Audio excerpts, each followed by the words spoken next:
Right, so question number 4, as I said yesterday, the key thing with question 4 is to recognise how many marks it is worth. 20 marks. It is worth a quarter of the entirety of the paper. It is worth questions 1, 2 and 3 put together. One of the classic ways that students don't do so well in this paper is they spend so long question 1, 2 and 3, they don't give question 4 much time, and they sacrifice where the big marks are. If we're going by the policy of a mark a minute, we've got 20 minutes to try and do this. I would say 20, maybe up to about 25 minutes. Okay, but 20 minutes is your goal for trying to write this answer. Also, because it is 20 marks, it has to be more detailed. Whereas question 2 and question 3 were only 1 paragraph. For question 4, we want to try and do 3 paragraphs. Okay, it is called the evaluation question because you are given a view, you are given specific lines you have to stick to. Again, if you mention anything or quote anything from before line 21, even if it's great, you will get no credit for it. It will be crossed out and ignored because you've not followed the instructions. You get a statement. The statement will always give you an opinion on what has been read. Okay, so when we're reading the statement, we're always looking for the opinions. This part of the story where Alice decides to continue digging for the object, that's a fact, is very mysterious. That's our first opinion. We underline it. We put number 1 and suggest her discovery may be life-changing. Second opinion, number 2. Okay. Now our job is to engage with these opinions. The simplest way is to write 1 paragraph that responds to this one. So it says, yes, it's very mysterious, and here is the reason why, and I can evidence that. Secondly, it may be life-changing because of these things, and evidence it. That's the simplest way. You could also, if you wanted to, do 2 paragraphs saying that it's life-changing. Maybe one that says it's life-changing in a good way, life-changing in a bad way. Maybe one which says it's mysterious, one that says it's not mysterious. Okay? But the first 2 paragraphs should agree with what the student is saying. The third paragraph is where you try and get into being perceptive, and that is where you have to give your own opinion.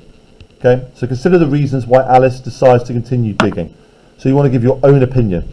Now it may be a reaction to these ones, or it may be something completely different that you just want to talk about. Okay? That is how we do this one. Okay? You get marks for how good your argument is. So agreeing or disagreeing and saying why, making sure you always explain why you agree or disagree. And the second set of marks come for how well you analyse. Okay?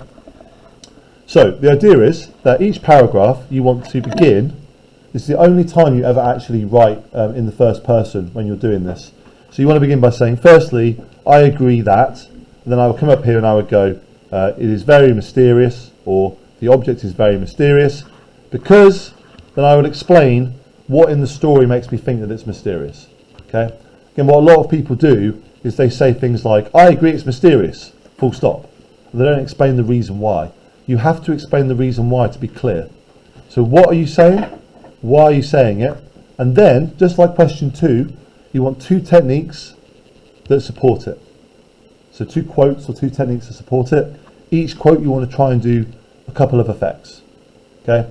We know that that will get us into perceptive, right? Multiple effects gets perceptive, right? Really good reasons gets perceptive as well. So with the first 2 paragraphs you want to agree and explain why. And for the third paragraph, you want to give your own opinion.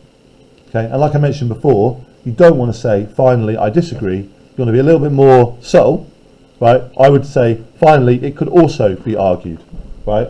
So in other words, what I said before is still correct, but maybe there's a deeper, better thing that I can also say. Okay?